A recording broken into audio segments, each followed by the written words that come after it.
home of the Spirit Quartz, Buchenhout Hoek, South Africa.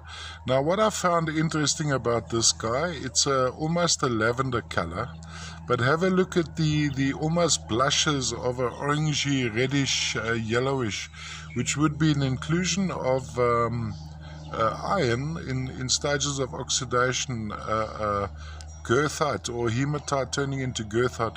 Some may call this ametrine too, where you have, because the yellow actually runs into the crystal. Now when we look at the core, here's a better example of what happens at this deposit. You have a first generation of quartz blanketed by a second generation of quartz, smaller crystals. So there you have the core crystal and the smaller crystals around it.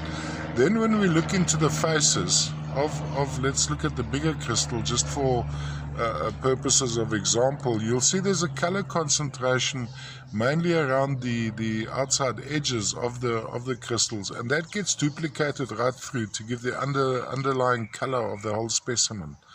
So I'll put it on a turntable. From a display point of view, I'd have it at a slight slant like this, so that the main crystal is in prominence, going around like that, slanting over like that, all the way from South Africa. Spirit Quartz. Most likely we're looking at, I think the term may be in ametrine, a mixture of citrine and amethyst, although in effect it's a hematoid amethyst.